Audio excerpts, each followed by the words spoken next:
জমিদারিটা এখন না থাকলেও জমিদার বাড়ির খ্যাতিটা এখনো বর্তমান আছে শাস্ত্রী বাড়িতে।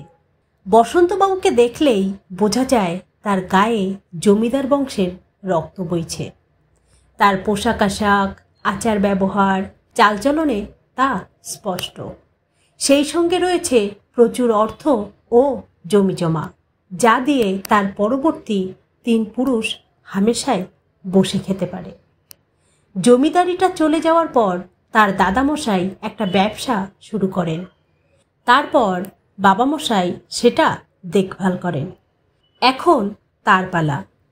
তবুও তো কম বছর হলো না, একাই সামলাচ্ছেন সবটা। আজকাল আর শরীরটাও সাথ দেয় না। ছেলে নেই তার যে সে ব্যবসার হালটা ধরবে। এত বড় বাড়ি, এত জমি জমা, ব্যবসা তার অবর্তমানে কে সামলাবে? সেই চিন্তায় রাতের ঘুম উধাও তার। সন্তান বলতে রয়েছে একটা মেয়ে, নাম ভার্গবী। তার আবার এসবের প্রতি আকর্ষণ খুব কম। সে এবছর MA পরীক্ষা দিল। সে চায় চাকরি করতে। বারবার বলার সত্ত্বেও মেয়েকে বসাতে পারেননি ব্যবসার কাজে। তার এবং তার পূর্বপুরুষদের এত কষ্টের অর্জিত ধনসম্পদ হেলায় নষ্ট হতে দিতে চান না তিনি। তাই একজন যোগ্য পাত্র খুঁজছেন যে তার মেয়ের সাথে সাথে বিষয় আশয়েরও খেয়াল রাখবে। কিন্তু বর্তমান সমাজের যা অবস্থা, একটা ভালো ছেলে খুঁজে পাওয়া ভীষণ মুশকিল। তার উপর আজকাল মেয়ের হাবভাব একদম ভালো লাগে না তার। কেমন যেন উচ্ছৃঙ্খল। গ্রামের ছন্নছাড়া মানুষদের সঙ্গে মেলামেশা করে। জাতপাত কিছু মানে না। ঘরের টাকা পয়সা নিয়ে গিয়ে বিলিয়ে দেয় তাদের মধ্যে। এমন চলতে থাকলে তো একদিন পথে বসতে হবে তাদের। এই নিয়ে মতবিরোধ মেয়ের সঙ্গে। এখন কেবল জগন্নাথ দেবী ভরসা।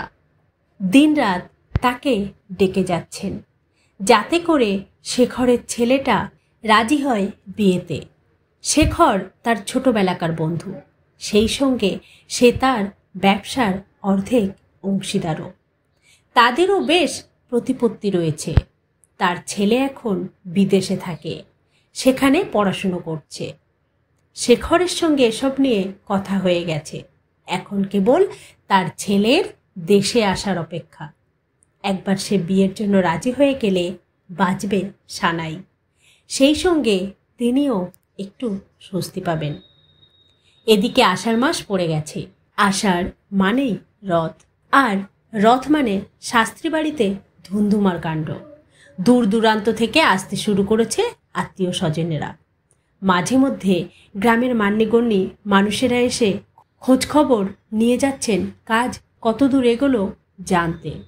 শাস্ত্রী মশাই নিজে দাঁড়িয়ে থেকে রথের কাঠামো থেকে শুরু করে জগন্নাথ, বলরাম, সুভদ্রার নব কলেবর স্থাপন পর্যন্ত সব কাজ ধরে ধরে করাচ্ছেন।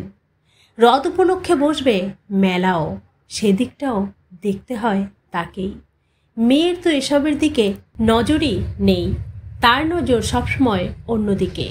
গত বছর থেকে সে আবার দান খয়রাতি শুরু করেছে। রথ দেখতে আসা সমস্ত গরিব দুঃখীদের পাত পেড়ে খাওয়ায় সে খাওয়াক অসুবিধা নেই, কিন্তু ওই সব অচ্যুতদের নাকি রথের দড়ি টানতে দিতে হবে। কি আবদার! এবছর যদি সে অমন জেদ ধরে, তাহলে তাকে আর আস্ত রাখব না, আনমনে ভাবতে থাকেন শাস্ত্রী মশাই। এসব ভাবতে ভাবতে হঠাৎই খুব রাগ হয় হরিচরণের ওপর। বুড়োর এখনই শরীর খারাপ হতে হলো। বংশ পরম্পরায় ওরাই এবাড়ির রথ তৈরি করে আসছে। তাদের পূর্বপুরুষই নাকি সর্বপ্রথম রথের কাঠামো এবং জগন্নাথ দেবের কলেবর তৈরি করেছিলেন। তাই অন্য কাউকে দিয়ে কাজটা করাতে মন চাইছিল না বসন্তবাবু। লোক পাঠিয়ে খবর দিয়েছিলেন, কিন্তু হরিচরণের শরীরের যা অবস্থা, ঠিক হতে কতদিন লাগবে তারও ঠিক নেই। হরিচরণ নাকি বলেছিল তার নাতি জগন্নাথকে কাজটা গিয়ে করে আসতে, কিন্তু জগন্নাথের ঘোর আপত্তি। নিজে যাওয়া তো দূরের কথা, সে চায় না ঠাকুরদা শাস্ত্রী বাড়িতে গিয়ে কাজ করুক। যার হাতে জগন্নাথ দেব সাজলেন, যার তৈরি রথে চড়ে মাসির বাড়ি যাবেন রথের দিন, সেই নাকি রথের দড়িতে হাত দিতে পারবে না। হাত দিলে নাকি বাবুদের জাত যাবে। হরিচরণ নাতিকে অনেক বুঝিয়েছেন, সেই প্রথম দিন থেকেই এটা হয়ে আসছে। এখানে আমরা অমান্য করার কে?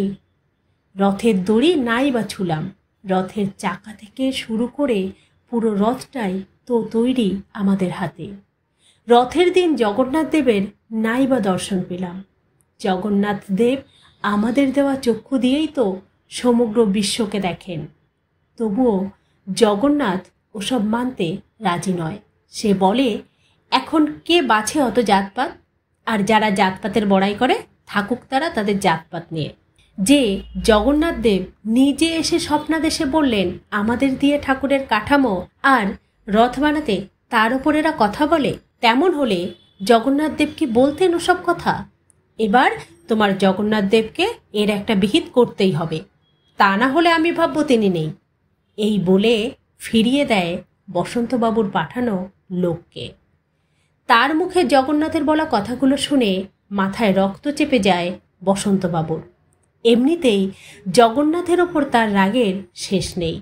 লোকমুখে কথাগুলো শুনে বিশ্বাস না হলেও সেদিন যখন দেখলেন মেয়েকে জগন্নাথের সাইকেলের পেছনে বসতে, নিজেকে আর ধরে রাখতে পারেননি তিনি।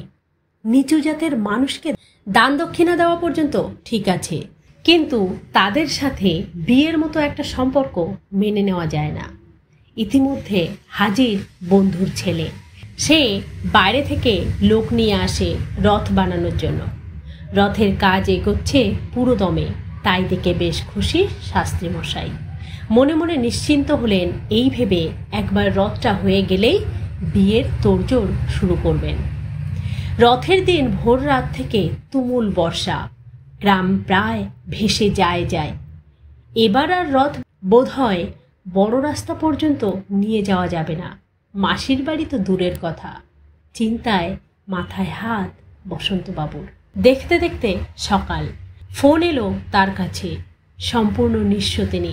ম্যানেজার জানিয়েছে শেখর গোপনে পুরো ব্যবসাটা নিজের নামে করে নিয়েছে দিন 15 আগে। ছেলের সঙ্গে ভার্গবের বিয়েটা দিচ্ছে নাকি বাকি সম্পত্তিগুলোর লোভে। বসন্তবাবু দৌড়ে গেলেন ঠাকুর দালানে জগন্নাথ দেবের কাছে। সামনের কাপড়টা সরাতেই দেখলেন ঠাকুরের দু চোখ ভেসে যাচ্ছে জলে, তার সঙ্গে গায়ের রঙগুলো গলে গলে পড়ছে। তাকালেন রথের জায়গাটায়। মুহূর্তের মধ্যে দাঁড়িয়ে থাকা রথটা চাকা ভেঙে দুমড়ে মুচড়ে শুয়ে পড়ল মাটিতে। বাড়ির লোকজন সবাই হায় হায় করতে লাগলো। বয়স্করা বলতে লাগলেন সবই বসন্তের কৃতকর্মের ফল। কি দরকার ছিল ওর বাইরের লোককে দিয়ে কাজ করানো? ও কি পারতো না নিজে গিয়ে জগন্নাথের সঙ্গে কথা বলতে? সব হচ্ছে ওর অহংকারের ফল। নে সামলা এখন। রথের দিন রথ বের হবে না, এই যে ঘোর অমঙ্গল। বসন্তবাবু দিশেহারা, কি করবেন বুঝে উঠতে পারছেন না। শেষমেশ মেয়ের কথা মতো তাকে নিয়ে ঝড় বৃষ্টি মাথায় করে দৌড়ে গেলেন গ্রামের শেষ প্রান্তে থাকা জগন্নাথের বাড়ি। এত বছর বয়সেও যেখানে তিনি ভুলেও পা ফেলেননি। বাবামশাই দাদামশাই থাকার সময় তিনি দেখেছিলেন রথের আগে তারা নিজেরা বায়না নিয়ে যেতেন জগন্নাথদের বাড়িতে। সেই সঙ্গে যেত অনেক ভেঁটো।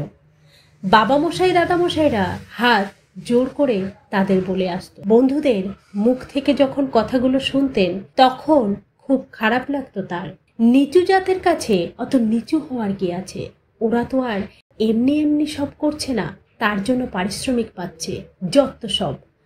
বাবা মশাইয়ের পর যখন দায়িত্ব এলো তার কাঁধে, তখন থেকে তিনি লোক পাঠিয়ে দিতেন বলে আসার জন্য।